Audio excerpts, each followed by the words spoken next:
Good morning or afternoon or evening, wherever you happen to be. Welcome to the Israel-Palestine Symposium 2021. I'm Rabbi Andrea London. I serve a congregation in Evanston, Illinois, and I'm a board member of Partners for Progressive Israel. And I'm today's moderator for this week 6 of our symposium, session number 11. And the title of our session for today is Transforming Swords into Plowshares, Peacemaking and Reconciliation. Over 30 years ago, Harold Shapiro took the initial group to Israel and Palestine to have a first-hand political and societal experience unlike any other, and the symposium has continued year after year. Last year, since we could not physically go to Israel, we offered our first digital symposium. Thanks to public demand, we are continuing the digital journey this year, and we are grateful to all of you who have joined us today. And as much as we are happy to be digitally, I do have to say that I do look forward to the time in which we can all be together in person and make a pilgrimage to Israel, Palestine together. Partners for Progressive Israel seeks to bring voices from Israel and Palestine to an American and international audience, providing an important link between leaders in the Middle East to deepen our understanding of the complexities facing the region. We hope that you will leave this session with knowledge that will support you in advocating for Partners' mission of a durable and just peace between Israel and its neighbors, as well as the ensuring of civil rights, equality, and social justice for all of the inhabitants of the region. Let me explain the format for the session today. Each of the panelists will tell their personal story, then I will pose some questions to our panelists. After about 40 minutes, you will have the opportunity to ask questions directly to the panelists by raising your hand. And we'll try to use the raising hand function. It's in your reactions, which is all the way to usually the bottom right. And when it's time for questions, I'll ask you to use that function and we'll call on you and you can unmute yourself and ask questions directly. The nice thing about the Partners for Progressive Israel Symposium is that we try to have the groups be small enough so that we can engage in real conversation with each other. The four extraordinary people with us have stopped fighting and have refused to take the path of revenge. They speak about the need to reach a political agreement now in order to end the violence and embark on the longer range work of reconciliation that will make peace sustainable. And so we'll be focusing on the issues of reconciliation in particular and in peace. But we would like, first of all, to have each of our panelists introduce themselves by sharing their story.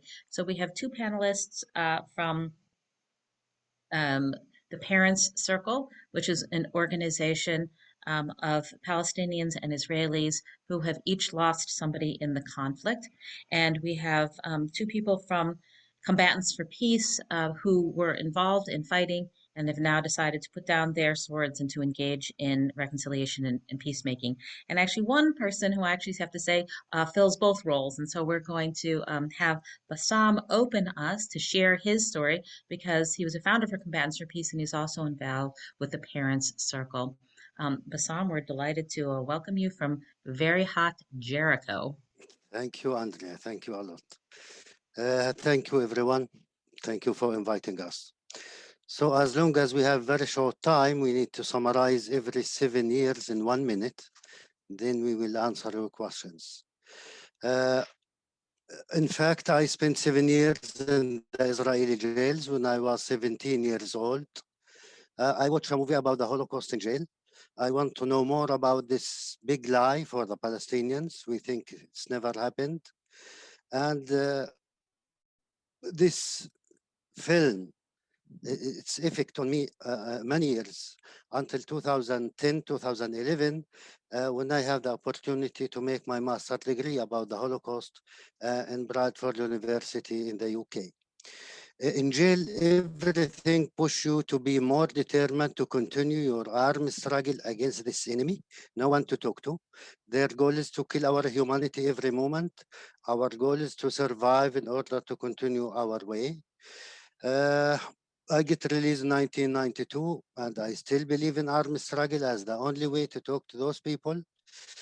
Then we have Oslo Agreement. We have such a peace process between the Israelis and the Palestinians. Sometimes it takes decades to discover yourself, your way, your values. So briefly, I decided in 1994 not to use or to support armed struggle because it doesn't work. Now we have peace process. We need to go towards peace. I start to be active in my society in the Palestinian side without any connection with the Israelis until 2003, 2000, when I hear about the refuseniks in the Israeli side, which is ex-Israeli soldiers and officers who refuse to serve in the occupied territories or in Palestine or in Yehuda Vishimron, whatever, because they love Israel, because they want to live in a moral place. They don't want to be part of this illegal and immoral occupation to another people. I wish to meet those people, and in 2005, uh, it was the first meeting between four Palestinians, ex-prisoners. I was one of them, with seven ex-Israeli officers. And this was the beginning of Combatants for Peace. After 1 year, we create Combatants for Peace with 300 members from both sides, but it was the most difficult meeting for each one of us. Uh, our slogan was what Nelson Mandela says. If you want to make peace with your enemy, you need to work with your enemy. Then he became your partner. So our goal is to become a real partner, not to hug each other and not to eat hummus together, to be a real partners, even if we don't like each other, even if we don't love each other. But we need to respect each other, to understand that both of us have the right to exist on this land. And we start to work. For me, it was like a journey to discover the other side, to discover the enemy, the Israeli side, the Jewish, the Zionist, whatever. And I discovered that I call it a disaster for the ignorance. If you discover the humanity and the nobility of your enemy, he is not your enemy anymore. And this is exactly what happened. So the personal relationship, it's very important when we talk as human beings in a normal or safe space, we call it, outside of the conflict. Uh, Unfortunately, if you live in Palestine and Israel, it's very difficult to protect yourself and, of course, your family because there is no safe place for yourself. And sometimes, if you survive, it's not only by chance, which is not a normal life. So, 2 years after Combatants for Peace, in the 16th of January 2007, an Israeli border police teenager shot and killed my 10 years old daughter Abir in front of her school from a distance of 15 to 20 meters in her head from the back. She fell down and 2 days later she passed away in Hadassah Hospital where she born. 2 hours later, in fact, more than 30 Israeli families from the parent circle, from Combatants for Peace, many friends stay with me 3 days in the hospital praying for little Abir to survive. From the first moment, I declared that I wish Abir would be the last victim between the Israelis and the Palestinians. It means we decide in Combatants for Peace to break this circle of blood. And the best way is to stop killing and stop support killing by ourselves. This was our message. In fact, I joined the parent circle 2 days after the murder of Abir because one of the co-founders of Combatants for Peace was a bereaved brother, Elik Al-Hanan. I know Robi a little bit from the Palestinian media and the parent circle. So I know this noble organization, these noble people, but in my worst dream, I don't want to join this organization. Because it's the only organization on earth that did not or does not ask for new members, of course. We don't want to grow. So as I said from the beginning, we want to spread a very simple message that we can be partners. We have all the right to hate each other and even to kill each other if it's in Combatants for Peace, because we hate each other. We did our best, really, to harm each other physically on both sides. And who lost their beloved one, it's from the other side. We decide to join our forces and to raise up our voice and to say no more blood, because simply we are not cowards. We are ready to fight. But why to kill and why to die? Because we love our kids. We don't want them to die. We don't want them to take revenge. Uh, So until from 2012 almost to until now, I am more active in the parent circle than Combatants for Peace. But always I said, if there is no Combatants for Peace, I don't know if I will join the parent circle. Those are the most noble organizations, very brave people from both sides. They bear to suffer every day from their societies to be more determined to continue your way for themselves, for their families, and for Palestine and Israel. Thank you very much. Thank you, Bassam. I would now like to ask Ahmed to introduce himself and share his story.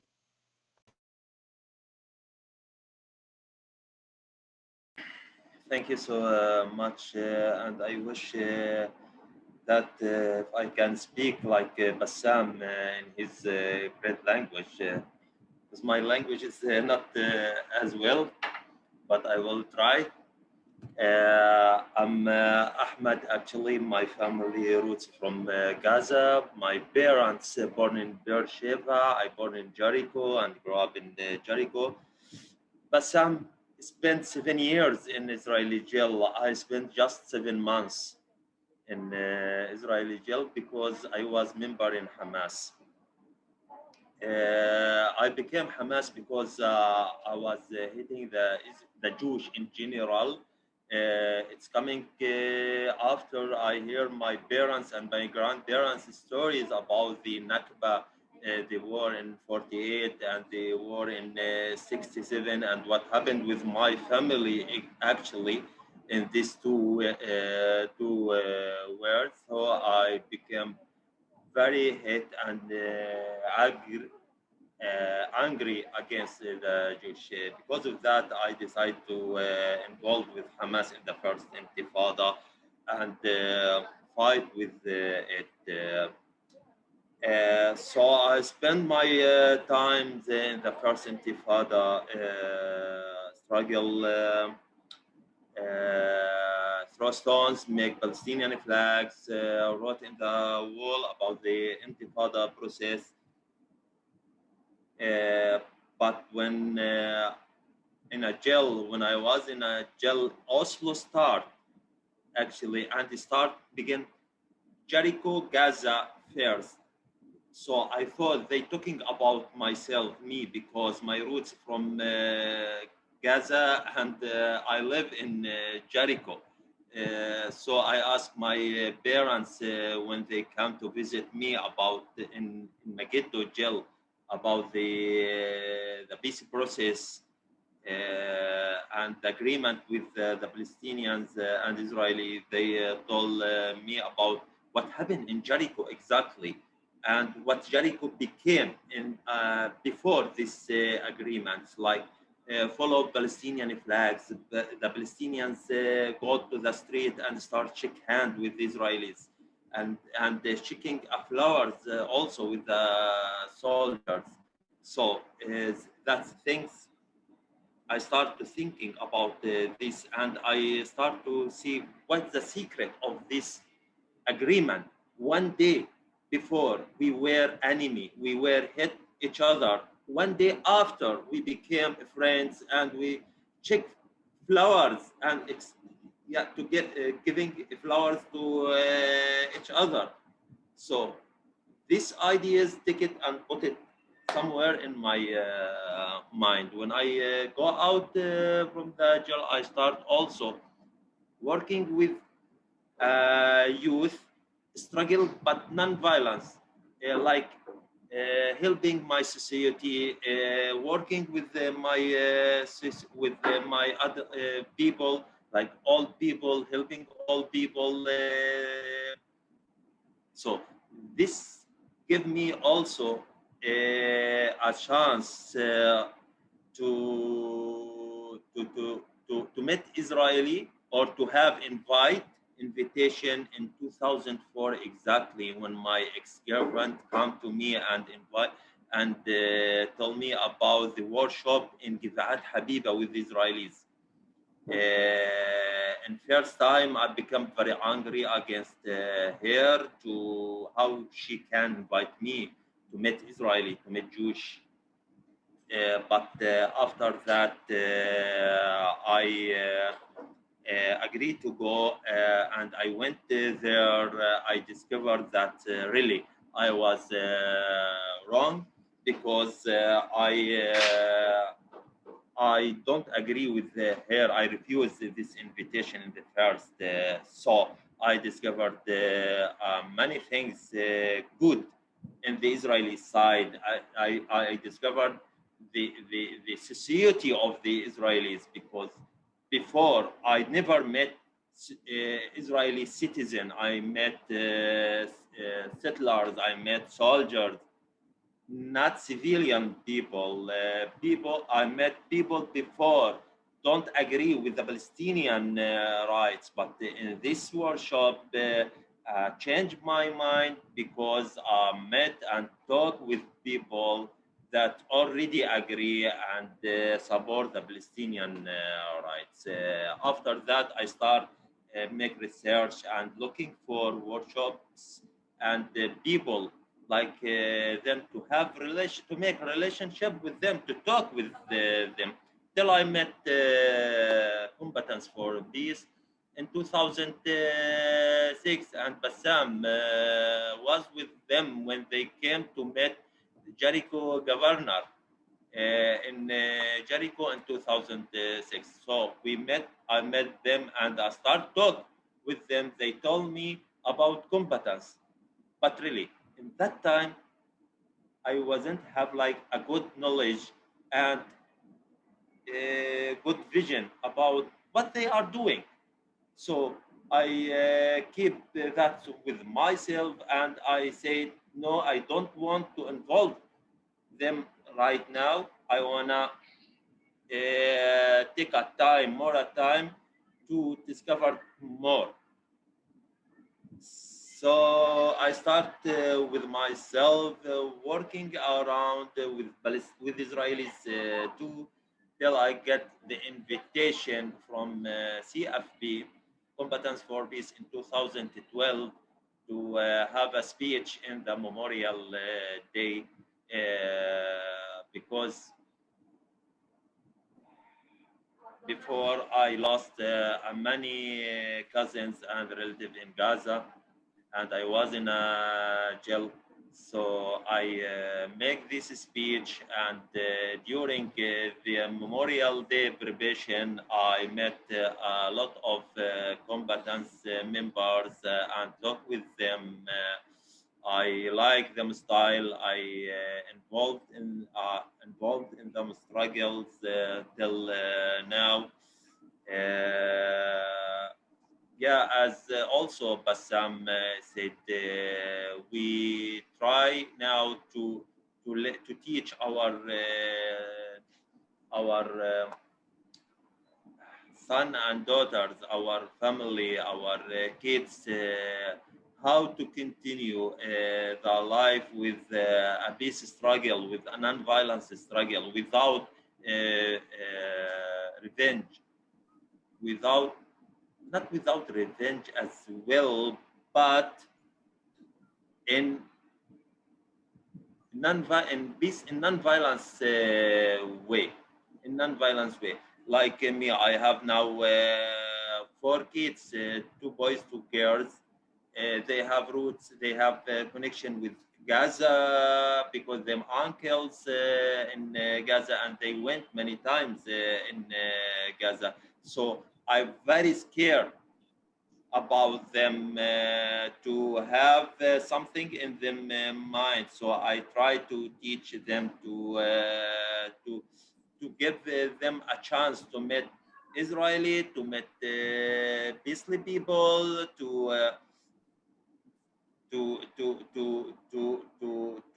understand as well the situation here, to understand as well the future to us also, because really the violence they didn't take us to build the future. Violence, as you know and we know, bring violence, but non-violence for sure for me. They and to my family to okay, we feel that we are in a struggle. We still in a struggle against the occupation, but in like building good future to both of us, Palestinian and Israeli. Thank you so much. Thank you, Ahmed. And now I'd like to invite Tuly to speak. Tuly, who's very gracious and said it's important to have Palestinian voices first and then Israeli voices. So Tuly, we're looking forward to hearing your voice. Thank you, Andrea, and thank you, Ahmed and Bassam. I'll try to be as short as possible. My name is Tuly Flint. I'm 54. We are married. We have two daughters. One left the army already. She was in the army. She was a jump master in the paratrooper brigade. And the other one is, after considerations and talking and discussions in the family, is going to join the army. With the first one, we were fortunate enough that she wasn't in Palestine ever, because her job was in Israel, and we pray for Avigail, our younger daughter, to be in that situation also, because she was working for the last year in the gap year. She took a gap year between high school and army, and she was working with Bedouin communities down south in the Negev. And actually, we have problems inside Israel also. So her students asked her when they heard that she is going to the army, they asked her, so within a year now, are you coming to demolish my house? Will you be coming to demolish my house? And we had discussions about that and the limits of obeying the government and refusing the government. And she knows that my story and others in Combatants for Peace is a story of transformation. Because basically, I'm 54, I was born when Israel was 19.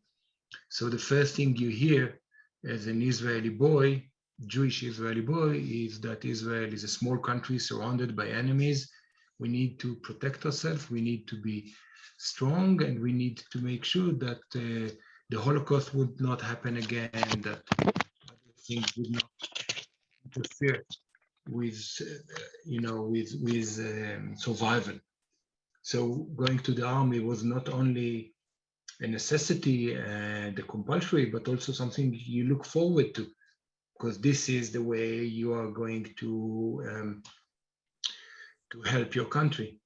Another interesting point is that my parents, when I was down in the Negev in south of Israel in a boarding school, decided to establish a settlement. And my father passed away years ago, but my mother is still a settler in Sha'arei Tikva, which is like one of the what we call soft settlements, which are considered by the Israeli government legal settlements because they were established by the government. But nevertheless, we argue a lot. We don't agree about many things. Anyway, after the army, I had a gap year in a field school just outside Nablus. So I was familiar with Palestine. It was before the first Intifada that Ahmed talked about, before 1987. And actually, we felt secure, and we felt that we ran what we used to call an enlightened occupation. We were sure that we are good occupiers, that we are Jewish, we are moral, we're not harming the population. It will take a while, but then Palestinians will understand that they need to compromise with the fact that we rule them. And they will gain from that. We even believed that Palestinians, and there were Palestinians that said so, are happy that Jewish Israel state is ruling them. I see Bassam nodding his head. Anyway, December 1987 was not only a surprise for us. If you remember, December 1987 was the first Intifada after the horrible car accident between a Jewish semi-trailer truck driver and a minibus driving people from Gaza, it was not only a shock, but it was an insult for us, because we were sure that we are running an enlightened occupation. So how come Palestinians are so angry? We had no non-lethal weapons at the time, so we had to use our weapons. And I was an officer already, and I heard Rabin, the late Rabin, saying, if you catch someone throwing stones, you break his arms and legs. I'm happy to say that I didn't do this, but I saw people doing this, and we have videos of people doing that as a punishment, threatening the population. And this started basically the long journey of recovering from the belief that armed struggle and violence would enable us to control and occupy the Palestinians. Because at that time, before the Oslo Agreement, even the word Palestine was banned. We used to go, I was a platoon commander, and afterwards I was 8 years in the army. I was a platoon commander, then a group commander, then a regiment commander, both in compulsory and Miluim and reserve. And it was a time that we walked down the streets and we looked at on the walls, and when you see the word Palestine, even if you don't read Arabic, you recognize the word, and you take people outside their homes and make them clean the wall, because the word Palestine is banned and the flag is banned. You go along and you look for flags around. And the Oslo Agreement, as Ahmed said, changed everything. And we celebrated also. We were sure that the struggle is over and that we are about to deal with, to be in peace. I left the army in 1992, and in Israel, you run parallel routes. I had my civilian life. I studied psychology, then social work, clinical social work, treating trauma and post-trauma, and treating soldiers and civilians that were hurt by terror, war, and other stuff. Now I'm writing my PhD in victimology about spiritual component of recovering from PTSD. And this is my civilian life.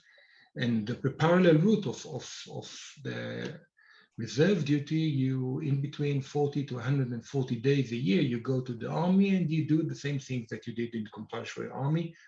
So actually I participated in each and every one of the wars or operations that Israel held against Palestine, the 2000 war in Jenin in Nablus 2002, then in Gaza Strip and in other places. And I was always believed, I stood with the hope that, we need to be strong, and armed struggle is the right struggle. So, this will what will bring the Palestinians to the negotiation table. 2012, I left my combat position and I became a mental health officer for a division. In 2014, I entered with them the Gaza Strip for the last time. That war was a breakthrough for me because it was a transformative point. After that war, I came up with 3 resolutions. First was to never again wear uniforms in Palestine or Gaza Strip, and try to not wear uniform wherever. I became a refusenik. I refused to go to Palestine or Gaza in the army, with the army. The second one was to treat my own PTSD, because after treating 250 soldiers on the ground in Palestinian homes, looking at Palestinian eyes, seeing the same terror in both soldiers and civilians, got me to an understanding that that's not the way we want. There must be another way, as we say in Combatants for Peace. And the last one was to look for a movement that I would be able to work for peace. And Combatants for Peace was like a natural selection for me, because it enabled me to take my energy as a combatant. The only thing that my country gave me for free is making me a combatant, and to use it in a different way. I joined the movement in 2014. I was a member, then I became the coordinator for the Tel Aviv Kalkilia regional group. And since 4 years now, 3.5 years now, I'm the general coordinator. We have CEOs, both CEOs, a Palestinian woman, Rana, and an Israeli man, Yonatan. We have two coordinators, general coordinators, my friend from the Daesh, Jamil Kassas, whom I really looked for. 1992, I had his name on my list, and he had me on his list if he knew my name. We were looking for each other in the Daesh refugee camp alleys. And Jamil is also a member of the forum circle, of the parent circle, because his brother was killed in a curfew, during a curfew. And what we do on the ground is we try to be activists. As Bassam said, we don't want hummus and full negotiations. I think dialogue is very important. I'm not disregarding dialogue, but we are looking for activism. We work in a non-violent direct action. Non-violent activism, meaning that we use whatever it is that is not violent to stop occupation, to fight occupation, and to help. There are like three legs of one is helping Palestinians against the occupation, the other is political activism, and the third one is actually trying to change the situation on the ground and change the hearts, the minds of people. Because since the separation war, me as a child, when I was a child, and Bassam and Ahmed, we met all the time because there wasn't any separation war. I met Palestinians, I worked with them, they met me. Now, when we cross the separation wall and I meet Palestinians, I'm the first Jewish person that they see without uniforms or not being a settler, and the other way around. My daughters met Palestinians because they are my daughters, but most of the friends have not met with since the separation wall. And this is something that both the radical forces from both sides are benefiting from, and we try to work against this. So this is me, and I'm happy to see you. Thank you, Tuly, for sharing your story. Robi. The last of the Mohicans, an endangered species. Aharon Chaviv, you are wonderful to have you here. For the past couple of months, my whole being is touched by children. I can't, after the last war, I can't imagine what the future of these children is going to be. I keep thinking of children in Gaza, how they will grow up with so much hatred, and why shouldn't they? And the children who live in Sderot and Ashkelon and Ashdod, how will they grow up and what kind of hatred will they experience? And talking of what Tuly said, they'll never meet each other. So what is our duty now? We have to find a way to get to these people, because without that, you can talk all the pretty talk you want, but what is going to happen to these people? My heart breaks. How could so many children die in the last war? For what? For what? It was so extraordinary. I was sitting here having a conversation with Bassam. So Bassam says to me, listen, Robi, I'm watching TV. I think there's some rockets being shot over your home. You better go into the safe room. Think how insane that is, that I have to Bassam has to tell me to run to the safe room. But I've got a safe room. It was a mistake, Robi. I'm not living in Gaza wondering what's going to happen to me when there's a rocket. Can I run away? Or will I be treated as somebody who's not loyal, as a traitor if I run away? Being a mother, where should she take her children? And living in Sderot, I've got 15 seconds to run to the shelter. Now, what will I do with those 15 seconds if I've got 3 children and one is in a wheelchair? And what is this all for? What came out of that war except more hatred, more sadness, more children affected, more families bereaved? For what? We have to stop this madness, however way we can. Telling my personal story, I've done that for hundreds and hundreds of times all over the world. And what I really want now is to make a completion for what I started in understanding that I would have to go through a reconciliation process with the man that killed my son. Because when the army came to tell me, one of the first things that I realized was, I said to them, you can't kill anybody in the name of my child. And so apparently that must have been some kind of forecast of what I would be doing with my life. I looked for something. I knew I wanted to prevent other mothers, both Palestinian and Israeli, from experiencing this, because there is nothing worse than losing a child. Whatever else happened to me in my life, and I'm a big fixer, I couldn't fix this. And so a religious Jewish man called Yitzhak Frankenthal, who started this organization, took me to a meeting in East Jerusalem of Palestinian and Israeli families who'd all lost members and were all on a path of nonviolence and reconciliation. And I looked into the eyes, and we were sitting around a table, and I looked into the eyes of the Palestinian mothers, and I thought, wow, you know, we share the same pain. If we stand over a grave, whatever tears will fall into that grave will be the same color, and we can be the most powerful force if we will stand on the stage and talk in the same voice. And so my whole life changed. This organization, this isn't a part-time job. It takes over your life completely. And since the corona, it seems to me that there are no hours anymore in a day, and that everybody is on these little black and white squares on Zoom and Gloom from morning to night. But on the other hand, it's an incredible opportunity to give a message. And it's also an incredible opportunity for Palestinians who don't need to ask the powers that be for permission to come and meet with us. That is one of the most degrading, disgusting ideas, that a person has to ask for a permit to come to a meeting of reconciliation.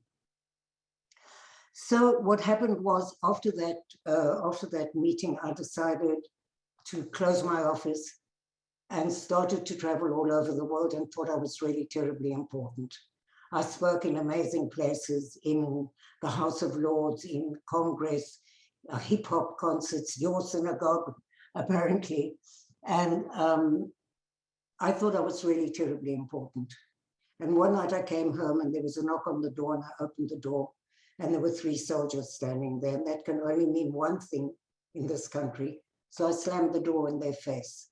And they kept knocking and knocking, and eventually I opened the door, and they said, we've come to tell you that we caught the man that killed David, thinking that I would be delighted and jump around my lounge. But they didn't realize that that was, for me, the test. You know, you can go around the world talking about peace and love and read bad poetry and rainbows and flowers, but do you actually mean what you say? And that was really a difficult time for me. And maybe, I don't know, 3 months of not sleeping, I wrote a letter to the family of Thaya, that's the name of the man who killed David. And 2 Palestinians from our group delivered it. And of course they were shocked. And in the letter I told them about David. David was a student at Tel Aviv University, and he was studying for his master's in the philosophy of education. And he was part of the peace movement, and he signed the letter that the officers wrote to say that he would not serve in occupied territories. But you see, we don't know who the person is behind the gun. And we don't know what kind of a dilemma goes on in an average Israeli kid's head. And he came to talk to me, and he said, I don't know what to do. If I don't go, what will happen to my students? He was teaching philosophy to kids who had to be inducted into the army. Is that the right example? If I don't go, what happens to my soldiers? He was the officer, and if I do go, I will treat people with dignity, and so will all my soldiers. Here comes the dilemma. And he went, and he was killed, and then maybe 3 years later, I was giving a talk in the American embassy, and a Palestinian came to talk to me, and he said, I drove through that checkpoint the day before David was killed, and I he stopped my car and he said, I have to look at your papers. It's my duty. I'll do it as quickly as possible. And they got into a conversation. And he said to me, he said, you know, the next day when I heard he was killed, I was so sorry. This is the essence of the work that we do in the Parent Circle. It's this understanding of the humanity on the other side. So I also told the family that we needed to meet. We owed it to our children and grandchildren. And of course, they were very shocked. And I'm not the most patient character in the Middle East. I expect to get a letter there, like within days from Thaya. It took 3 years in which he wrote me that I'm not exactly normal. And not that I didn't know that in the first place. And that he killed 10 people to free Palestine.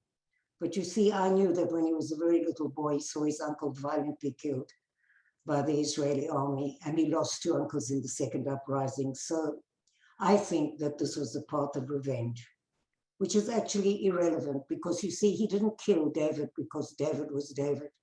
He killed his uniform. Please don't think that that's an easy thing to say. Many parents would be very angry with me for saying that, but that's the truth. And so after I got a letter after 3 years back from Thaya, it was a sense of letting go of being a victim. I became a survivor and I felt that I could continue with the work the way I was doing. And I went to South Africa. We made a film because we met perpetrators and victims of the Truth and Reconciliation Commission who were extraordinary. You know, we wanted to know, they had given evidence at the Truth and Reconciliation Commission, and we wanted to know what lessons we could learn from them. I also was on a kind of journey to look at, I hate that word journey, it's such an NGO word that everybody uses, and like empower is another one of those. I wanted to know what the meaning of forgiving is. And I met this extraordinary woman whose daughter had been killed, and she'd gone to the Truth and Reconciliation Commission, said to the people who killed her daughter, I forgive you. And when I asked her, what did you mean when you said you forgave? And she said, forgiving is giving up your just right to revenge. And then I met the man who actually sent the people to kill her daughter. And he said, by her forgiving me, she has released me from the prison of my inhumanity. And I thought that was extraordinary. And I came back and I tried to meet with Thaya, and I got permission from Tzipi Livni, who was then the Minister of Justice. I wanted Bassam to be the go-between. I don't use the word mediator too much because it usually includes compromise. And because I thought that Bassam would be, for me, this is above the conflict. We are family now, and I trust him as I would any member of my family. And I trust that he would understand how to be the go-between. So then the elections happened. We got 2 more lousy ministers of just us. And now we have the new government. So I spoke to Mosi Raz, who is the dearest man you can imagine. And he immediately wrote to Bar-Lev, who's the Minister of Police, who immediately fobbed me on to the police department, who immediately wrote to me to say that I can't meet him unless he requests to meet me, which actually, in a way, makes sense. So then they thought I would do nothing, but I spoke to his lawyer, and his lawyer promised me that he would try to get him to apply to meet with me. That's where the story stands. But I don't want you to look at me as a person. I'm part of 600 families. You could find, if we had the time, you could have 600 stories that would be equally as compelling. And that's not the purpose. This forgiving and the personal journey is not the purpose of the Parent Circle. We want to see that there will be a reconciliation process as an integral part of any political future peace agreement, because we've signed all kinds of papers on the White House lawns. And what came out of that? What came out of that? A ceasefire until the next time. So everything that we are doing on the ground, and if you could have been a fly on the wall and seen the summer camp that was 2 weeks ago, I came out of the summer camp and I was so amazed because some of the children come from Beit Umar, where not a week before the summer camp started, 2 people were killed, 1 child aged 10. Can you imagine this trigger-happy soldier had to shoot the car and killed him? And some of them were related, some of the kids that came to the summer camp, and one of the men who actually was a member of the parent circle who had lost his son, lost his grandson now, all of them from Bet Omar. And so these kids didn't want to come to the summer camp. And they were persuaded by their parents, who were members of the parent circle. And it was such an incredible experience. I went with Bassam. We schlepped all the way to the Dead Sea to talk to them, and watching how they interrelated and how important it was for them to be able to meet was for me worth the whole 50 degrees in the shade. So there's so many things happening. We have this women's group. I was supposed to come to Washington on next month 12 Palestinian and 12 Israeli women. We created this beautiful book of wildflowers that we pressed, and each woman spoke about her child and gave a sentence of love, and we wanted to give this to Kamala Harris. So unfortunately, my trip has been postponed, and who knows when it will happen. But I think that I'm very grateful in many, many ways for having this opportunity to be a part of transformation of other people in their lives. How many people get that gift? And so I'm very grateful for that. And I could tell you stories till tomorrow morning about the incredible women that I've come into contact with over the years. Men too, sorry, there are also men, but I seem to be very drawn to Palestinian women. Thank you. Thank you, Robi. Thank you, Bassam, Ahmed, Tuly, and Robi for your incredible stories. I'd like to kick off our questions with this question. And Tuly. Excuse me, I'm terribly sorry. Yes. I just wanted to ask a really big favor. It's awful to talk to black squares.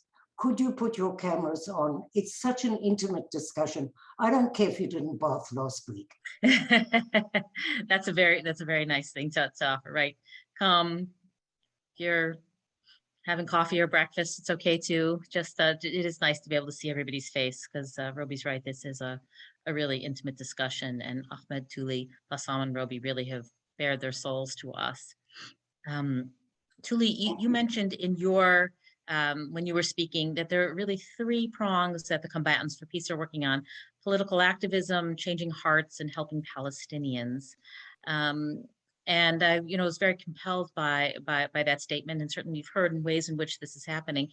Given the current climate in Israel with the current government, what's happening with Palestinian leadership, the corona, everything else that's going on, where do you think the focus of the Parent Circle and Combatants for Peace needs to be right now? And where do you think that you are having the most success in terms of your work towards reconciliation in Palestinian and Israeli society?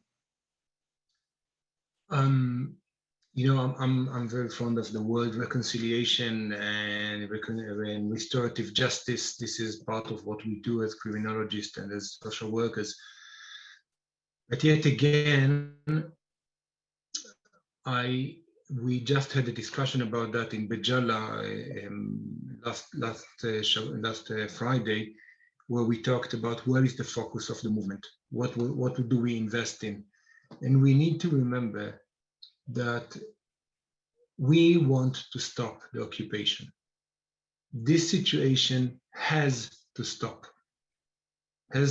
So you need to do the reconciliation that we do wherever, but we need to remember that this reconciliation would not be a tool in the government's hands to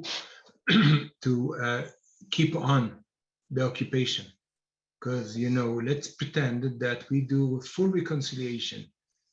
All Israelis forgive all Palestinians, and all Palestinians forgive all Israelis. But still, there are 2, Robi, help me out here, Ma'amadot. There's the hierarchy of the ruling Jewish community over the Palestinian Muslim and Christian community. So where is it? Where is it taking us? So, you know, we have to focus on all three. We have to keep on helping Palestinians because we want to stop the horrors of occupation. But we cannot stop there, because if we only help the shepherds to have their ships or to rebuilding school and still the occupation is going on, then it's an ongoing Sisyphecal mission. And we have to work on political. So if you ask me, I think that the work that both organizations are doing on the ground in reconciliation needs to be translated into political power, not inside Israel, but outside, where you guys are very important, because basically what we see, just like in the establishment of the State of Israel, the international community played a major role in the establishment of the State of Israel, and I think the international community would play a major role in ending the occupation. We were thrilled by Ben and Jerry's joining the boycotting of Israel. We are not, you know, the next question would be about BDS. We're not against, we're not for BDS. We're against the violent parts of BDS, but still, I think most of the movement participants would not buy products from settlers inside Palestine, because basically you support the occupation. We still pay our taxes, and I have to say that I'm very much in pain when I think that my taxes go in order to stop Ahmed from going from Jericho, or to taking the water from Jericho. So I think that what we should do is focus our attention not on charity work, but on stopping the occupation. Because as long as it goes on, we are not going to let go of the charity work or the humanity, humanity work that we're doing on the ground and changing opinions. But we understand that we would like you guys to support the struggle for freedom. We don't know what would be the solution. 2 states, 1 state, 3 states, no state. We don't know. What we need to know is that every human being between the Jordan and the sea and around the globe is equal. And radical equality is the only way to maintain humanity. Especially looking in Corona. Corona does not accept borders. COVID affected everyone. The climate change is affecting everyone. The global situations, we need to look at humanity as a whole. And 100 years from now, I think we would look at the struggles of 1 meter here, 1 meter there, another settlement, and we will see that we were blind to the global climate change and things that are happening and that are threatening all humanity. And the occupation needs to stop. Excuse me, Tuly, I agree with most everything that you said. But on the other hand, if we are to have reconciliation, I'm not talking about hugging and kissing. I'm talking about the fact that there has to be a framework in place, because if there isn't, nobody will be ready for it.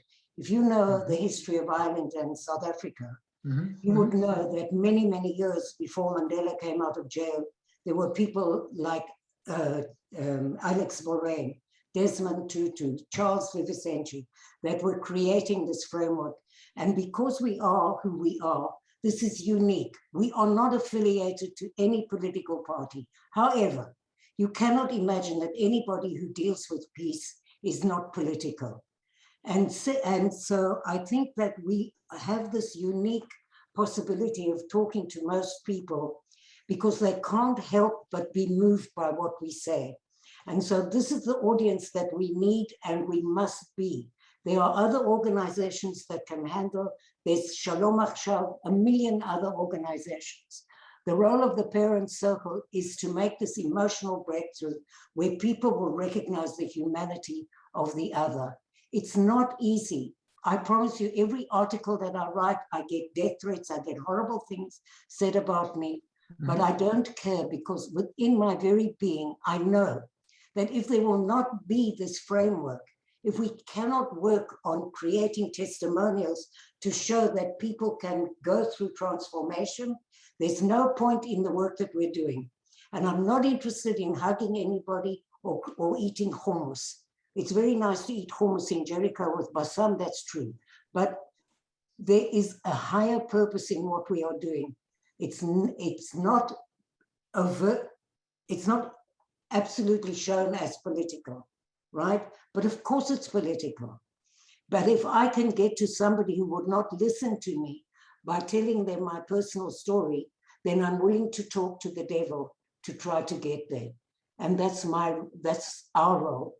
And that's why I wanted, to open up this discussion much more about, not about, when I think about the occupation and Ben and Jerry's, everybody who comes to visit me now has to bring 2 pints of Ben and Jerry's. I mean, that's fun, and they do that in South Africa. What really worked was the sport.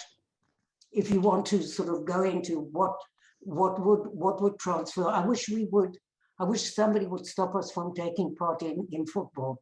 Maybe that will make people recognize what the price of the occupation is. But for me, and I love Israel, I think that the occupation is killing the moral fiber of our country, of Israel. I think that you cannot send young boys of 18 to go and stand at a checkpoint and have this power to decide who lives and who doesn't, and who comes in and who doesn't, and not expect it to affect your own society. And look at the domestic violence that we have, the violence in the streets, the way people talk to each other now, the way they don't listen, watch television. That's a classic example of where Israel is now, is to listen to a panel where you can't hear what anybody's saying. This is the one good thing about Zoom and Gloom, because you can, people can mute you. And so I'll keep quiet now. I'm sorry, but I just wanted to say that. Thank you, Robi. I just want to say a few Bassam. words about the same subject. We need to know that there is no reconciliation under the occupation, full stop. It doesn't work, even if it's continued to talk 3,000 years. So we are preparing for this reconciliation process. I agree with Tuly, of course, with Robi, that we need to prepare for this reconciliation to be integral part of any peace agreement in the future. And always our focus is to move beyond dialogue. We know each other now, we understand each other, we have the right to exist, we understand the humanity in each other, so we need to take an action to start to fight in a non-violent way against our common enemy. Our common enemy is the occupation. If there is no occupation, it's the reason why we suffer, the reason to take David, the reason to take Abir. If there is no occupation, we don't need to kill each other. We can talk about many things. So this is what I want to make clear. I think that what you see is that we are in agreement. We are both, we are all 3 of us in agreement, and I think that, and we look at reconciliation as a means to work to our own communities and to international community. Absolutely. For the international community to change the situation in the ground here in Israel. And in fact, there is a little bit different between the parent circle and Combatants for Peace. In Combatants for Peace, they are more political, more clear, more sharp, to be with us or to be against us. You cannot go to prepare a suicide bomber from the Palestinian side, and the evening you can join a peace talks. And on the other hand, you cannot be a settler and you cannot be a soldier in the occupied territories, and in the end you come to talk about peace. It doesn't work. In the parent circle, and it's by purpose to say we are not politicians, so really we want it open doors for us. We want to talk to anyone, to everyone, for a human and political message. So there is a little bit different, but we are in the same in the same side.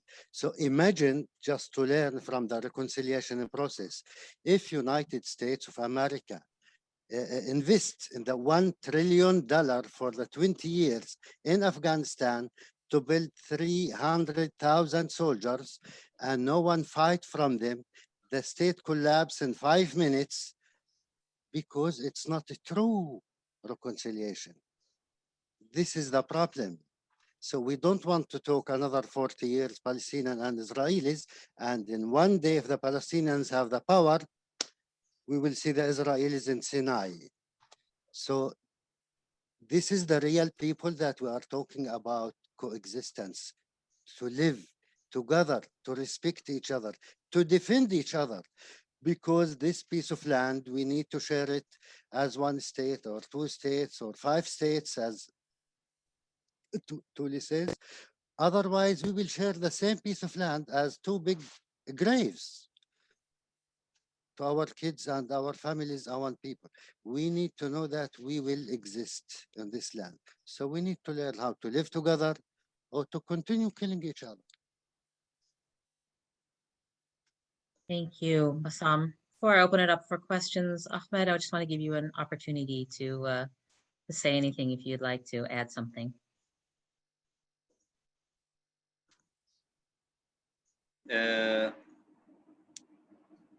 Just I want to add little one comment about the occupation and the conflict. Most of us talking about the end of occupation, but in my vision and in my what I looking to end the conflict between the Palestinians and the Israelis, the Arabs and the Jews in general.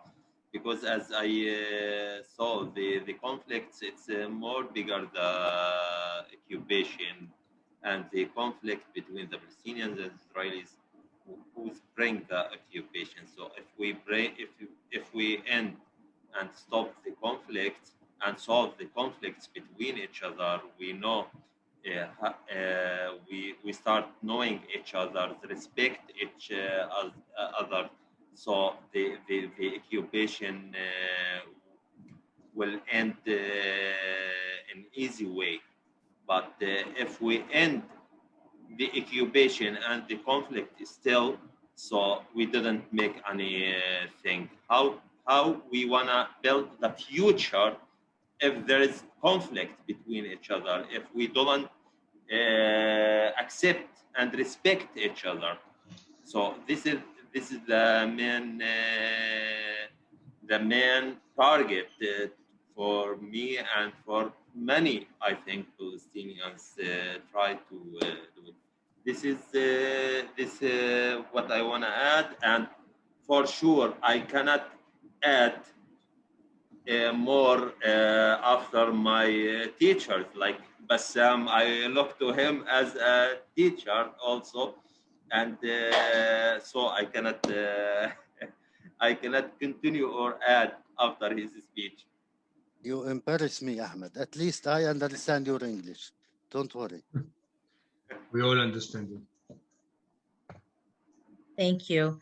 And But now I'd by like the to, way, you should know that one of the major side effects of being in movements like Parent Circle and Combatants for Peace is really getting to know and have new friends and love each other.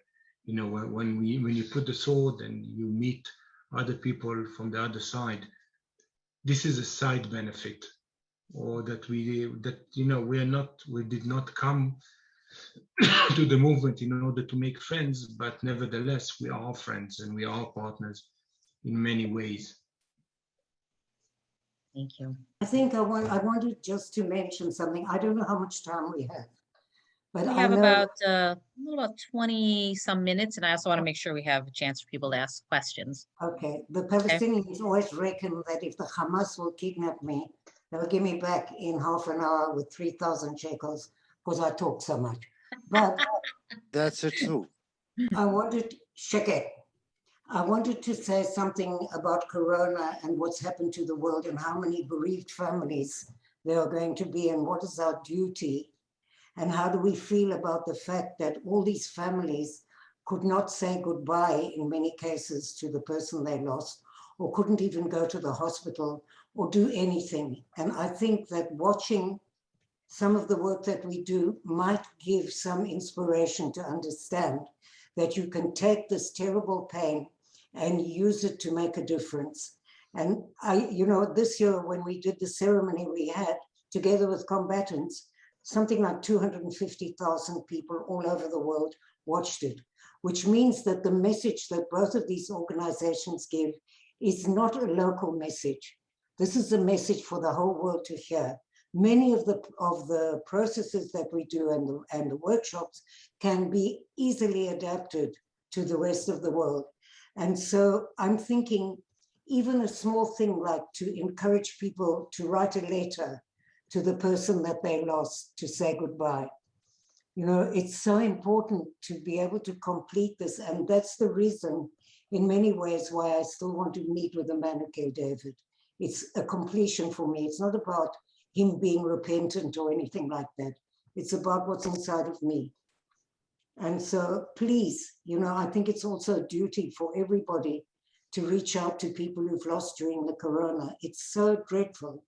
I think none of us realize now what's going to happen when this is over. How are we going to handle all of this bereavement?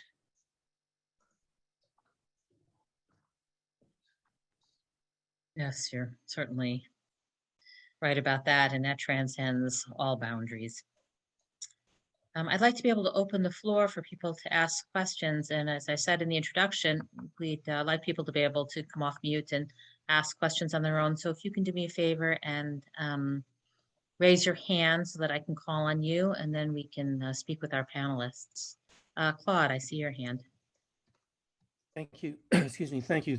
And thank you to all the panelists for your inspiring visions. I put my question in the chat, so I'll just try to give a brief version now in the interest of time.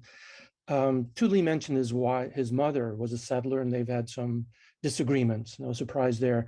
And the issue of the settlements and the occupation have come up more prominently in the last few comments. Last week, we heard something that I found very surprising. 3 settlers who had a very different vision of settling than I've ever heard before.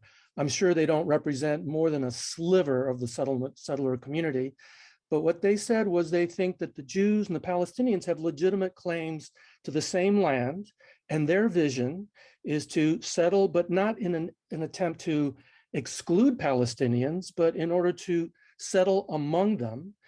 That's their vision for how to deal with the West Bank, Judea, Samaria. And I'm just wondering, Tuly specifically, because he has a settler in his family, but the other panelists as well, do they think this is a viable vision? Or inherently, if you have Jews settling in the now occupied territories, it is inherently inconsistent with ending the occupation and inherently inconsistent with finding a peaceful and just solution? Bassam. No, he asked Tuly, in fact. So Tuly, but the others as well. But you need to know that what the Palestinian says, a lot of empires and nations and colonizations come to this land and they move and the land continue to be the same land. In fact, no, I believe the father and the mother of the occupation is the settlements. It's the biggest obstacle in the path of peace. You cannot occupy my house and put me in the bedroom and you say, you can move freely here. And I want to talk to you about peace. It doesn't work, sir. We need to be free. Give me back my land. Then maybe I will invite you. I will sell you half of this house if you love it. But while you are in the settlements to negotiate about 1 state or 2 states, you want this land to stay there. It's not your land. It's very briefly. So it doesn't work, I believe. But as we are not politicians, I want to live in a state and to send my kids to their school and to get them back safe. This is my state, whatever it is, where it is, 1, 2, 5, as I said, this is the main issue. But politically, it doesn't work. This is my opinion. Thank you, Bassam. Tuly, did you want to jump in? Yeah, I tend to agree with Bassam because basically I think that any solution will have to go through giving back Palestinians ownership on their lands. That's you cannot, in Hebrew you have tovel v'sheretz be'ado. You cannot go to the mikveh holding shrimps in your hand, and you're not allowed to do this. Like you cannot hold the two ends of the rope and say both is mine and you can have some. I think that at the end of the day, I follow the lead of Ahmed, my friend here, who said we need to end the conflict. It's not the end of occupation, it's the end of the conflict. And then people can live together. I think that it should start inside Israel, inside the borders of 48. It should start with acknowledging the Nakba, with acknowledging the fact that, I, as an Israeli, I did not learn about the Nakba, the disaster for the Palestinian community in the borders of Palestine, of former Palestine, until I was 36. I believe that we came to a land with no people. Nobody told me about 750,000 people uprooted from their homes. It was, we just held the second Nakba ceremony in Combatants for Peace. And we had thousands of people coming, looking online on that. And I think that we should go to the roots of the conflict and solve it. And I think that religions and beliefs should be a solution and not a problem. Religions should stop being a problem in this region because it's fueled. The conflict is fueled by corrupted rabbis, imams, and other clergy, and that abuse religion in order to send people at each other's throat. So basically, I would start with, first of all, negotiating about compensating the 1948 Palestinians, and then giving back Palestinians their land. And if Palestinians would decide to do something, to negotiate with settlements about their land, about sitting in the lands, that's the Palestinians to decide.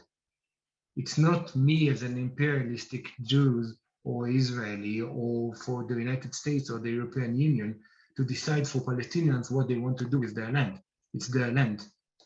So any Jewish settlement on the West Bank is an obstacle to that. That's your position. Any Jew, under any circumstance, under any terms. Unless Palestinians would say, we agree to accept this settlement, or we have area swaps like we did with Jordan. With Jordan, we swapped areas in the Jordan Valley and in other places. And Israel is now establishing nature reserves in Palestine. I mean, how cruel can you be? You take the land, you establish a nature reserve, you then put settlers in the nature reserve and you uproot the Bedouin shepherds and the Bedouin community. It's like, the settlers and the settlements are an obstacle to peace now. Right. But with Palestinian cooperation, is it viable? I'm not allowed to, I don't see me, this is as my place to say to the Palestinians whatever they decide to do. I think we are lucky that the Israelis occupied us, as Tuly says from the beginning. Imagine if another nation occupied us, it will be a disaster.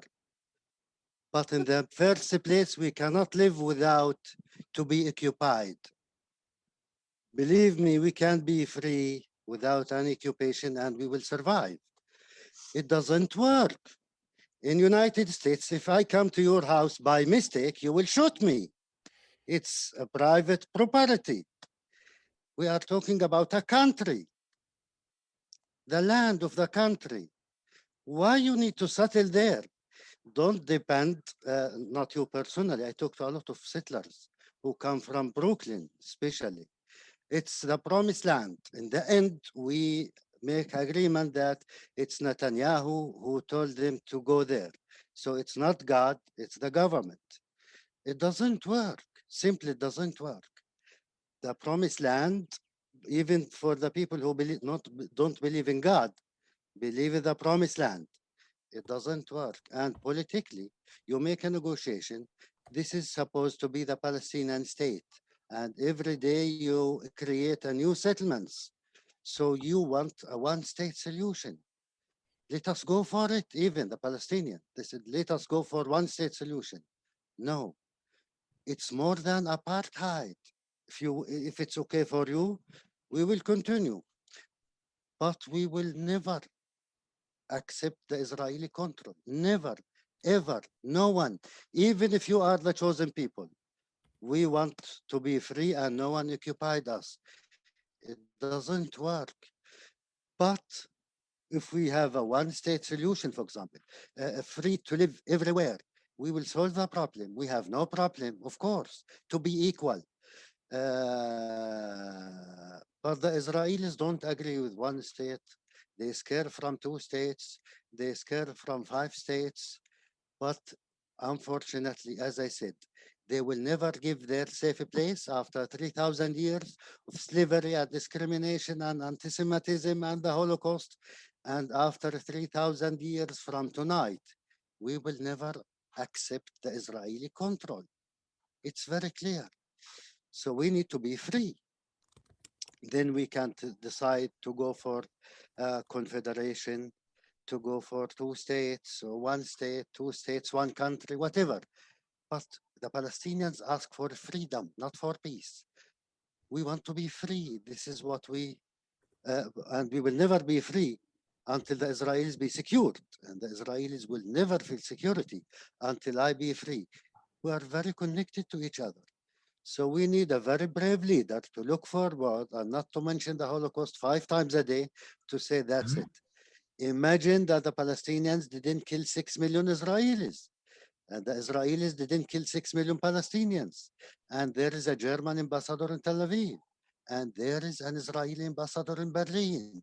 We are a very strong people to find the right leaders to take us toward the future and to get out from the jail of the very painful past. This is what we need. You know, there's an Irish symbol of 2 snakes eating each other's tail, and you know they are trapped. If one opens its mouth, the other would eat it. If they keep on eating each other, they will disappear into a small dot in the space. So we are trapped in this situation. We need to decide on opening the mouth of 2 snakes need to open their mouth together. And that's what we do in both organizations. I think that I fully agree with Robi.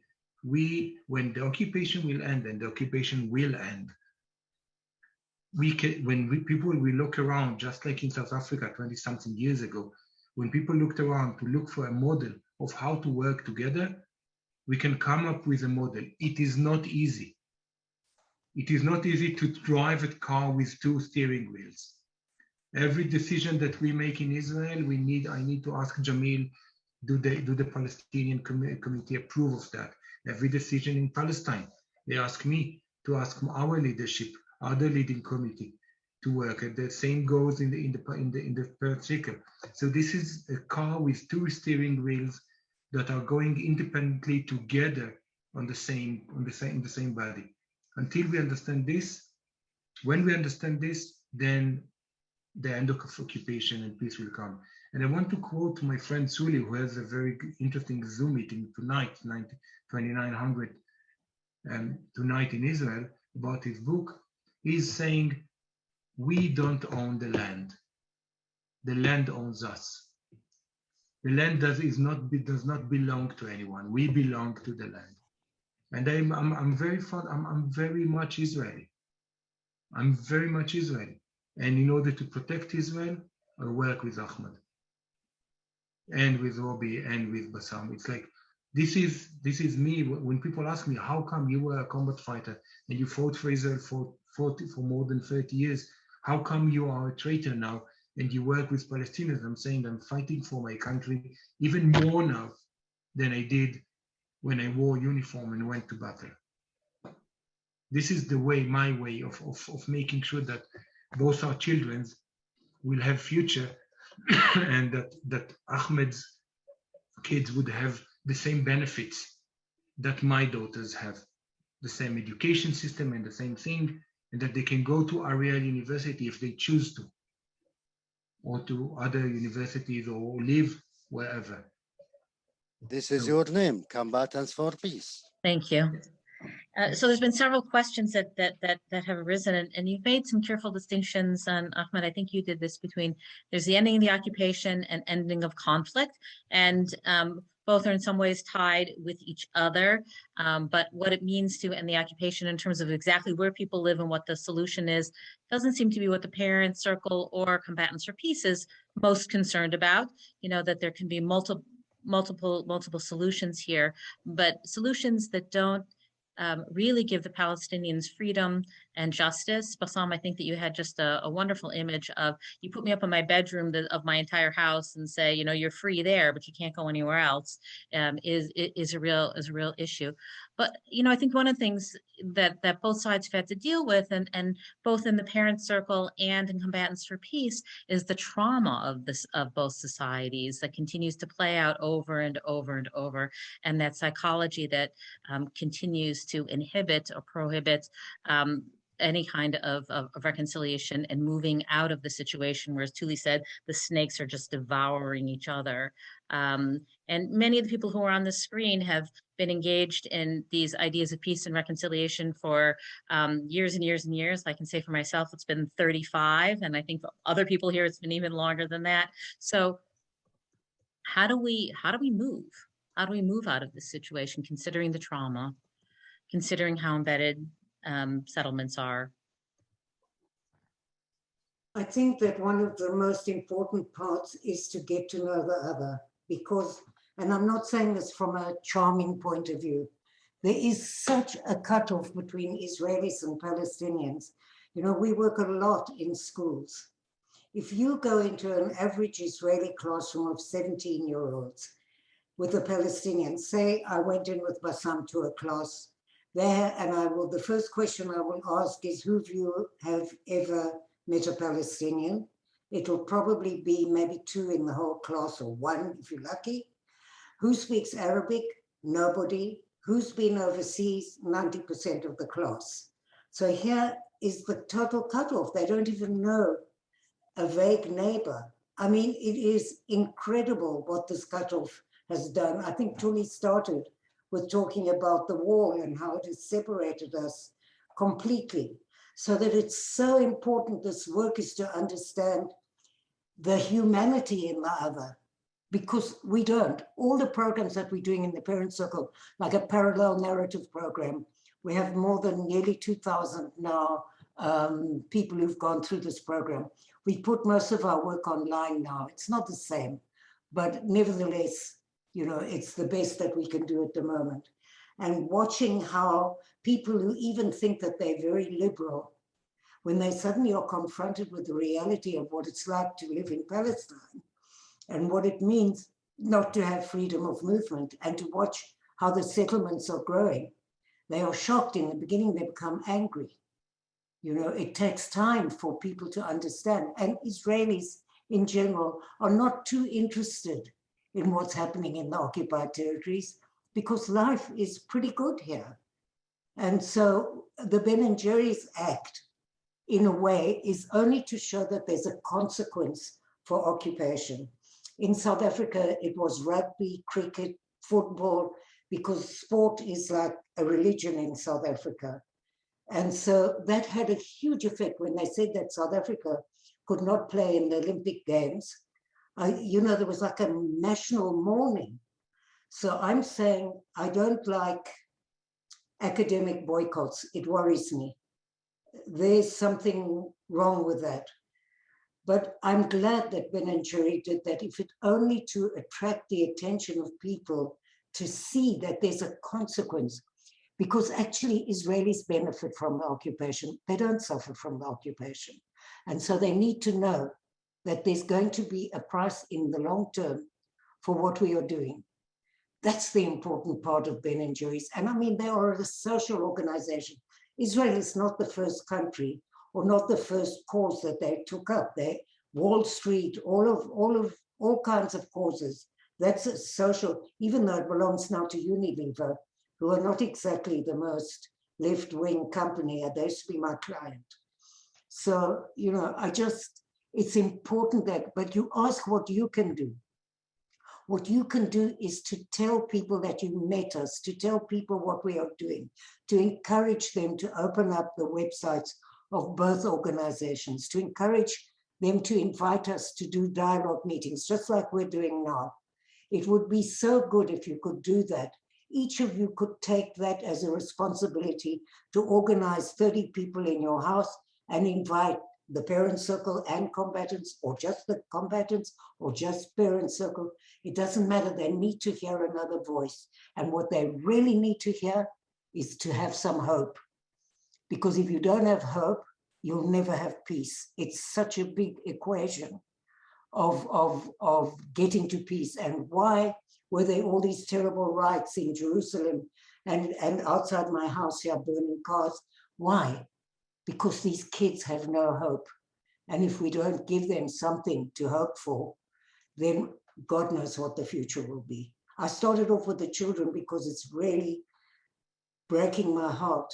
And I understand what that family, all those families are going to be living with now, living with that loss. It's not the people who die, it's the people who get left behind.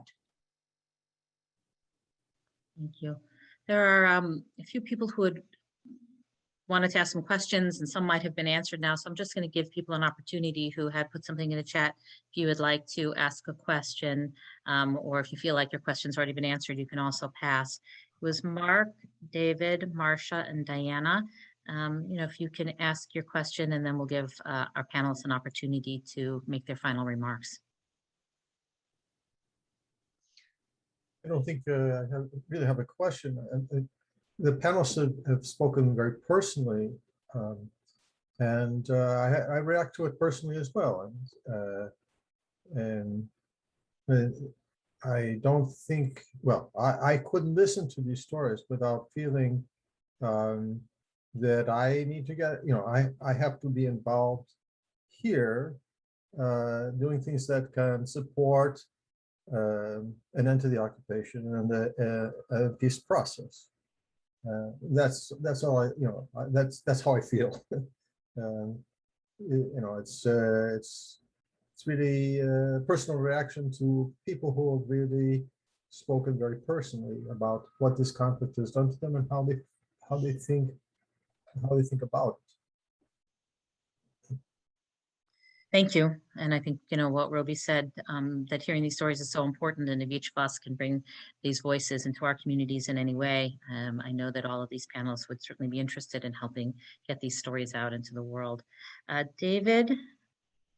I think the issues I raised in the chat have been responded to. The basic point I want to make is that it's really impossible to have a reconciliation and anything like friendship under a system of domination, and that one has to find a way out of that politically. And I think you all have said that. The question is, what is the political way forward? And it seems to me that, first of all, the viability of a Palestinian state within the 1967 lines has disappeared, and that the ultimate solution is something more like a single polity in which there will be alliances, as there are beginning to be even in this very imperfect Israeli government now. There are within the Palestinian community, and certainly within the Jewish community of Israel, there are intense conflicts, and I suppose it's probably even harder for Tuly to make a friendship with a member of the Haredim than with many of the Palestinians. To have a decent conversation where there's a common understanding. I think the possibilities of what you're doing, of creating small islands that cross those borders, is ultimately a way of changing the nature of the society. And ultimately that will have to be something that is a composite society, which includes Jews, Muslims, Christians, and others, and the large non-religious community that exists in that land. Thank you. Marcia and Diana, if you can make your comments, then our panelists will sum up. Okay. First of all, I want to thank everybody for being here today. My questions were in the chat. To Tuly, I think one of the issues that you addressed is the mindset and the militarization of Israeli society that's embedded in the upbringing of everybody. And here in America, we have our own version of Israel, right or wrong. You know, a lot of us on the ground here are trying to do work, and even within very progressive synagogues, we can't get anywhere. They understand Black Lives Matter and prison rights, but when you talk about Palestinian rights, nobody ever gets back to you or is willing to discuss it with you. So that was my question for Tuly, and for everybody else. You know, Rabbi talked about the death threats that she gets. I presume they're from right-wing Jews, and Palestinians have issues with those who are against quote unquote normalization. So my question is, how do we create a space when we have people on both sides that are either calling us out or threatening us or weaponizing anti-Semitism, or as I've been told, if I don't support Israel, I'm a self-hating Jew. Thank you. Thank you, Marcia. Thank you. One of the things that I think is so terribly important about doing this work is learning to listen. Because even if you can't stand the person who's in front of you, the rhetoric of peace talk is so important. You have to listen with empathy, even if you don't agree. I mean, look at the polarization in America now. I understand what you're saying, but you've got to talk to the people you don't agree with. And I've discovered that many synagogues now, it's very different from what it was like 10 years ago. We are invited all the time to talk in synagogues. Of course, not in ultra-Orthodox synagogues. But guess what? I'm doing a project now with an ultra-Orthodox woman from Bnei Brak who wants to introduce us to a whole community of women. You know, since the corona, there's an open space now in the ultra-Orthodox community. And she said, before the right wings get in, let me get you to these women. Not me personally, the parent circle. So you just have to talk to everybody, and you know, through telling your personal story, or through, and everybody's got a story. You don't have to have lost a child. By sharing who you are and really being willing to listen with empathy, even if you don't agree, I promise you, you'll make inroads, because we're all on the defensive because we all want to be right. And so none of us are succeeding, really. It's so difficult for somebody like me who's got a tongue like a viper, right? And I have to control what I say, because all you do is close people down. You might feel good about yourself for 5 minutes, but you've just closed everybody down. And so, you know, before you start with the Palestinian rights, perhaps you say that you heard on a panel all these people that are working and what happened and how you felt about it, instead of making them feel wrong. It's terribly difficult not to do that. I could tell you hundreds of stories of my mistakes. Diana? And I'm sorry, one other thing I wanted to say was hello to Myra. روبي רוצين لتبلل. I just wanted to say hello to Myra. That's all. Thank you. Thank you. Diana, if you can make your comments and then we'll let everybody, the panelists, sum up. We need you to come off of mute though. Sorry, I just would like to thank everybody. It's been very important and interesting. To Bassam's point about needing freedom and then peace with reconciliation, but the main requirement in the process is strong leaders. And I'm wondering to what extent you and the parent circle, the people who've been speaking today, directly or indirectly do something or communicate with politicians or potential leaders in order to make your point to them. So, and in order to create the strong leaders or help create the strong leaders that are necessary. My other question, and it's wasn't in the chat, is about the legal system. I didn't realize the discrimination and the horrors of life in the territories until I went to court. I'm a lawyer, and this was a long time ago, back in the 80s.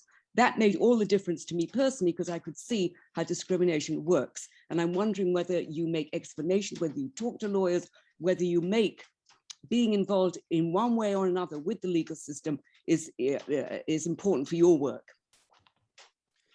Thank you. It is very difficult. It is very. Thank you for your questions. And this is, I will conclude also. First of all, it is very difficult for politicians to empathize with us if they want to be re-elected.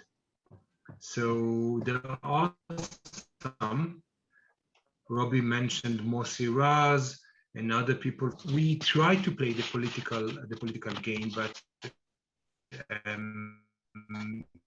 the end of the day,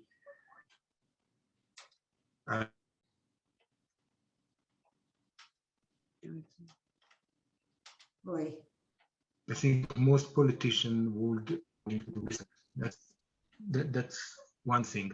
The other thing is that I'm sure that this is something that we should do. This is something that we should do, both inside Israel, Palestine, and outside. I mean, it's all right that we as activists want to get tied to the bulldozers and feel heroes and things like that. But in the end of the day, we need to gain political power. And I'm not going into politics. I have my clinic and I'm working with PTSD survivors in both sides. And but we need to turn the politicians' minds and hearts and understanding, just like Robi said, when football players would be banned from all over the world, Israeli football players, and me as a lecturer would be banned from universities around the world, I think things would start changing. I think that people in Israel do not know what is the cost that we as society, both societies, is paying for what we are doing. And actually, I think that once politics, I think there was a full speech about the Nakba in the Knesset 2 months ago by Ibtisam Marana. She mentioned the Nakba, she talked about being a Palestinian in Israel.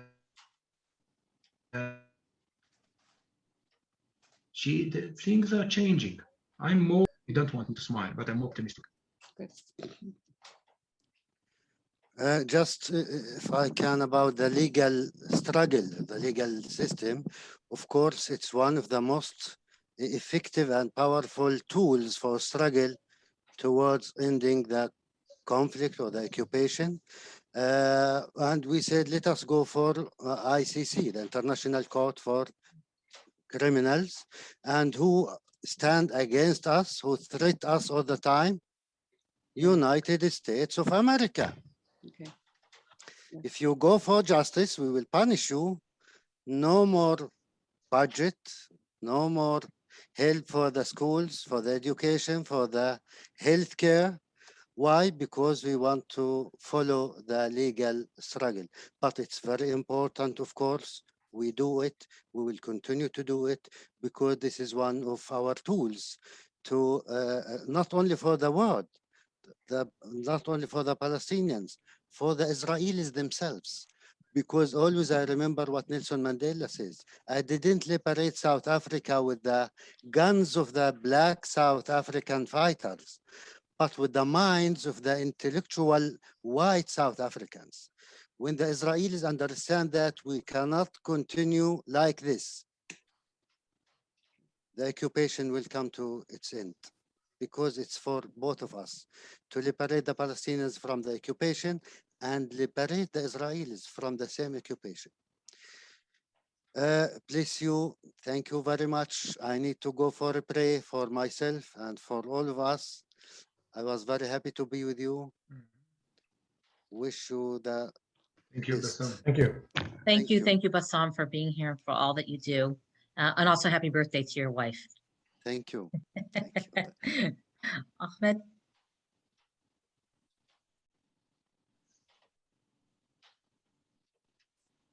I'm not sure that he has connection.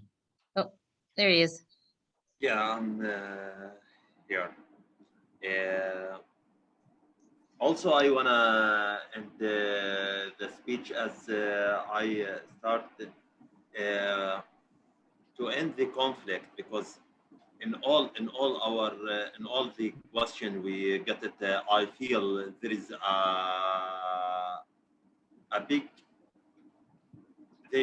I feel there is no understand about the conflict itself. I think we need to accept and to respect each other, to hear our narrative as well, Palestinian narrative and Israeli narrative, to respect each other by these narratives. I participate in many organizations talking about really talking about narrative, talking about knowledge for each other. So I found there is a big gap between us, a big gap to in understanding each other. So this is the main things which I feel or I know need to focus on it, to understand each other, to understand the roots of the conflict, to can solve it, to can end it in a safety way. And as a Palestinian and as Israeli, we will like as a Palestinian, as a Palestinian, we have all the right to continue the struggle, to end this occupation, to end this conflict, because we live, the Palestinians who live under occupation, the Palestinians who suffer from this occupation. And how can I accept to another people live in this situation? As you, as American citizen, you have your country, you have a freedom, you live in a great life. Okay, that's what I guess. But I suffering always. I'm always scared. I'm living with scare about my kids, my future, myself too. So you can imagine life with scaring, how it's come. So I hope this conflict end as soon, to end each other and to understand each other, to understand our needs as a human, as a people. Forget Muslim, Jewish, Christian, as a human. I'm talking as a human, our needs as a humans. That's what I need. That's what we're looking for. I don't my children suffering like me. I was in a jail. I have a bullet in my neck till now from the Israeli. And the doctor in that time thought that I will be in paralyzed full paralyzed because it's close to my bones in neck. I don't know what's called it, but it's in near the bones. So I don't want my kids live in this situation. I have my son now is 18 years old. He's finished his school this year, and he wanna go to the university. I asked him to go abroad, to continue his study abroad. Why? Because really, I scared to continue. I scared. I cannot believe, or I am not sure that when he went, if he wanna go to Ramallah or to another city, to come back to me in safety. I'm not sure in that, but maybe if he go abroad and continue his study abroad, I will be a little bit confirmed and relaxing, and no, he's in a safe place. So really, will, as Palestinian and Israeli, both of us live under pressure of scare, fear, and to save Israel need to end the conflict. If you said you are patriot, really help to end the conflict, to end the occupation, to save Israel. Thank you. Thank you. Thank you, Ahmed. I need to go, guys. Thank you Yeah, very I much. just want to for say listening to us. Yeah, me too. so much a thank you to Tuly, Ahmed, and Robi, and to Bassam, who had to leave already. You know, we've gone over a little bit in time, and we really appreciate the generosity of your time, but more than that, the work that you do each and every day. Know that we are with you in spirit, and however we can be supportive of you, that we honor your work, and our hearts go to you, to what you are trying to do to create a different reality on the ground. Thank you so much. Thank you. Thank you. Bye-bye. Bye-bye. Have a nice day. Thank you. Bye, Ahmed. Bye-bye. See you soon. Bye. Yeah, we will be in touch, Habibi.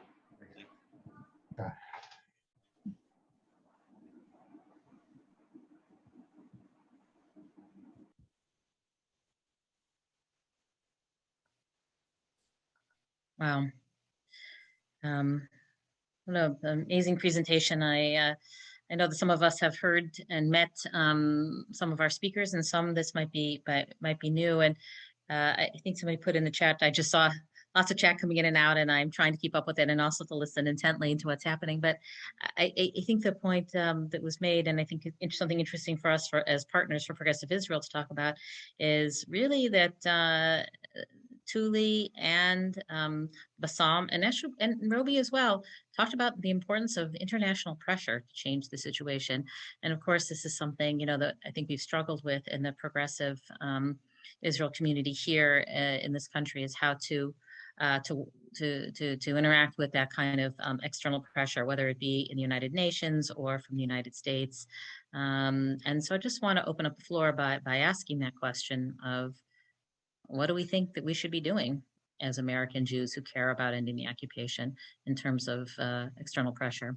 Ayala.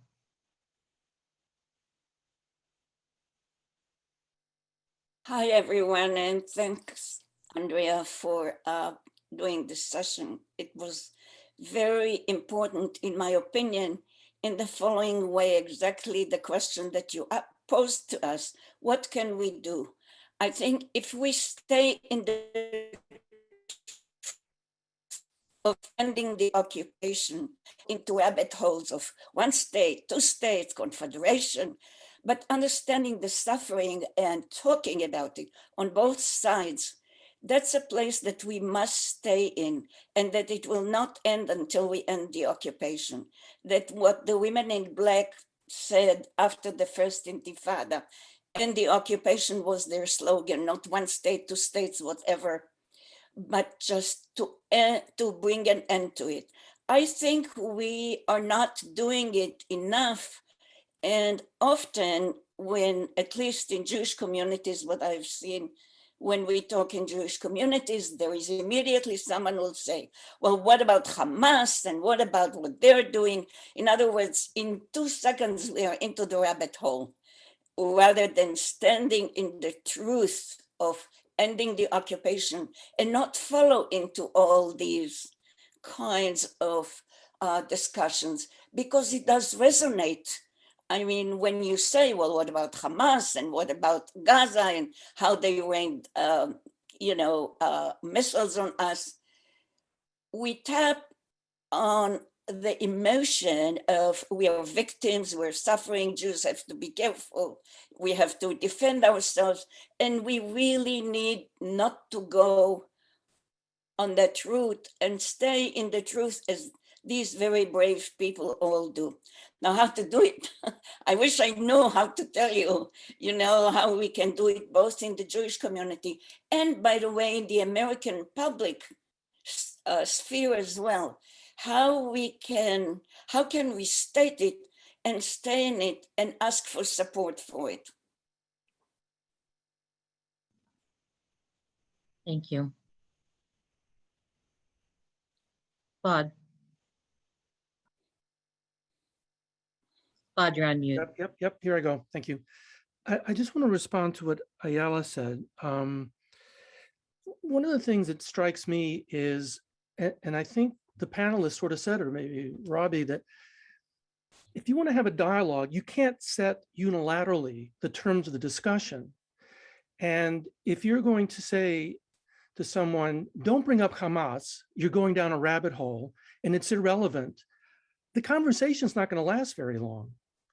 And so that's the point that I would just like to put out there, that if we want to have a dialogue and listen and understand, it's very dangerous to set the terms of the engagement unilaterally. And if people are concerned, I mean, Bassam said it very clearly, Palestinians won't be free until Israelis are secure, and Israelis won't be secure until Palestinians are free. I mean, this is the image of the snake, 2 snakes eating themselves. And it's just further complicated if you say, well, you can't talk about certain things that you think are important. It's not only a rabbit hole, you're just sort of evading the whole issue for some people. Claude, I just want to, with respect, to answer Claude on that. I'm not saying don't listen to them. Everyone has a right to speak up. But the question is, how do we have a conversation so that both sides can be heard and the occupation can be heard as well as the Hamas? And I understand that button. I said it clearly. I know that's a button that touches on fears in the American Jewish community. We have to find a way to talk about it, but we don't need to be swept by it. That's what I meant. But Eyal, it's not just the American Jewish community. Do you know a lot of Jews in Israel who are not concerned about Hamas? It's not an American question. It's not an American issue. Right. It is a question certainly that transcends it. I mean, I think that the issue of where does the conversation go and how we can't get anywhere, because it's all Hamas's fault, and the Palestinians would come to the table and they would accept what has been offered to them, we could be out of this situation. And some people want to sit really on that and to say it's a terrible situation and there's nothing we can do until the Palestinians do it. And then there's people on the other side who say the opposite. There's nothing we can do until Israel does something here. Of course, we know that Israel is the more powerful entity here, and I think that has certainly some impact. But I think as American Jews, the question really for us is how do we get out of this zero-sum conversation about well, it's Hamas, we can't do anything, it's terrible, shrug our shoulders and we're done with it. Partners for Progressive Israel is saying that's not an acceptable way just to end the conversation. That what we need to be doing is, well, how do we move forward? How do we get out of that? How do we actually begin to see some change and some shift? And for those of us who've been involved in this work for many, many years, I think they were tired of these zero-sum conversations. And I think we had a challenge today, which is external pressure. Where do we as an organization want to be engaged on that question about pressuring from the outside? Diana. You're on mute, Diana. Sorry about that. Yes, it would be nice to have a discussion about the nitty gritty of communication, whether it's via Partners of Progressive Israel or whatever, to narrow the focus of this discussion and let it relate to what we've just heard from the panelists. Just to talk in general terms about how you communicate with someone, I think is not getting us anywhere. We need to discuss whether, what are the actual, real, serious channels of making an impact on the international community. What does this organization do or other organizations do to contact the right people, to have the right speakers, whether they're speakers that will come and speak in private homes or in synagogues? I mean, to focus on who will provide the information so that we don't get bogged down in personal conversations and misunderstandings. So, who should provide the information? What do we do with that information? How do we transmit it to our elected representatives? How do we transmit it to in other countries, like I would be happy to do when I'm in England? What's the nitty gritty of changing the situation that we can come to terms with?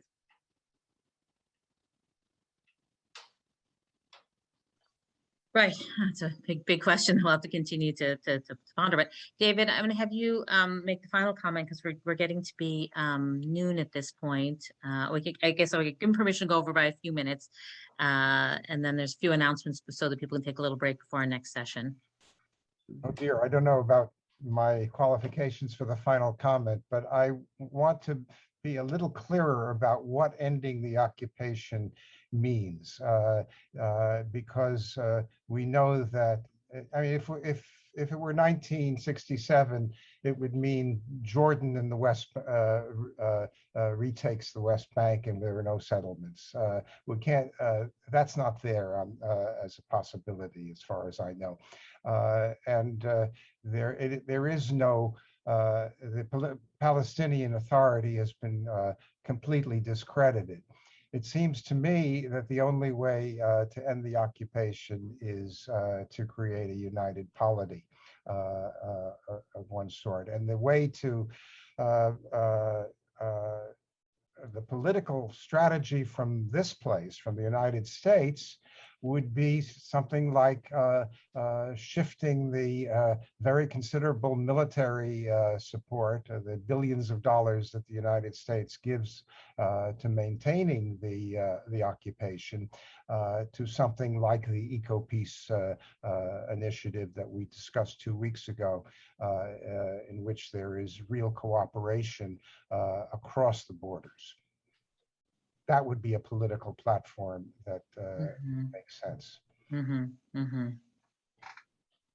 I think there's certainly been a shift in the conversation about, what exactly a resolution looks like. And I think that there will be continuing to be shifting, as you have said, David. And one of the questions is, how much do we want to get into the nitty gritty of, the Confederation or one or two states, as opposed to what does it mean to actually create the groundwork through which some movement could happen to have some sort of resolution, whether it be equity and justice for Palestinians and peace and security for Israelis. Karen.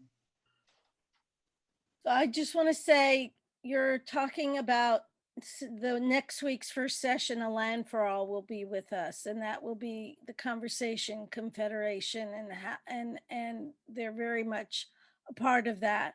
Right. I also want to make one suggestion to everyone here that just occurred to me. Whenever I hear people from Combatants for Peace, I hear Robi and Bassam, who are amazing people in the work they do. I'm always humbled by how they speak and how I just become speechless. But it occurred to me that one thing we could do, each of us, there's a wonderful book written, it's a novel actually, by, and many of you may know it, by Colin McCann, called The Paragon, which is actually inspired by the Parents Circle, Bassam, and his relationship with, I'm just blanking now. Rami Al-Hanan. Rami, thank you, Andrea. Yeah. Rami. Yeah. If you want to give a gift to someone, give that book, and maybe that'll enlighten them in some way that you would be a backdoor approach towards having a conversation. I agree with Karen. I think the gift was given to me from partners, and read it and was just completely moved. I saw Bassam speaking, you feel like you know his story from having read the book too. And we had a wonderful conversation in my congregation about it. Just an amazing, amazing book group on it. And it really does open up people's hearts and minds in different kinds of ways to share story. So I encourage that. Thank you. Yeah, an amazing book. Who's the author? Colin, you? Colin McCann. McCann. McCann, M-C-C-A-N. Colin McCann. Historical fiction, and just, Colin McCann is an incredible writer, and this is, in terms of his own personal story, this is not he's not Jewish, he's not Palestinian, but he really, the amount of research that he did and the way that he listened to people's stories and conveys with such empathy and heart and understanding and history and so many things that he brings in to the picture. It's quite a spectacular book. Okay, founded. Yeah. Make sure, definitely a must read for anybody who's interested in this work. So thanks everybody for being here. I just a couple of announcements before we move on to the next session. Everybody should have received a link to the documentary, The Ruins of Lifta, that will be screened on Thursday, August 26th at 12:30 Eastern Time. There'll be Q&A with the director of the film, along with Professor Daphne Golan, PhD coordinator, Save Lifta Coalition. If you didn't receive the link, let Dinesh know, and he'll send you the link. I would like to thank Dinesh Sharma, Executive Director of Partners for Progressive Israel, for the many hours of work he and his staff, Ron and Tuly, have done in making this symposium become a reality, and to the Partners Symposium Commission that includes Claude Goldenberg, Lenny Grob, Karen Shapiro, Ben Sharif, and Marcia G. Yerman for creating this digital symposium. I can't even imagine what it takes to create this. You're amazing, all of you, for getting all these people together and putting together such a beautiful program. Thank you, Dario Teitelbaum, for implementing their ideas with the panelists, along with Beth and Suhar from Combatants for Peace, and Mira and Shiri from the Parent Circle Family Forum. A very special thank you to our Leadership Circle sponsors, Bill Hackhausen, hope I pronounced that right, Myra Shapiro, an anonymous donor, as well as our Friendship Circle sponsors, Ayala Ahmed, Sam Fleischacker, Mark Gold, Karen Shapiro, me, and other anonymous donor for your financial support and belief in Partners Digital Symposium. And last but not least, thank you for being together. And you have now a 24-minute break until our next session. So I hope you get a little something to eat and use facilities. And the next session is called Life Under Occupation and the Healing Workers. And it will be another wonderful, important session for us to learn and to grow together. So I hope to see you very shortly. Take care. Thank you. Great job. Thank you very much. Thank you, Andrea. Thanks. Andrea.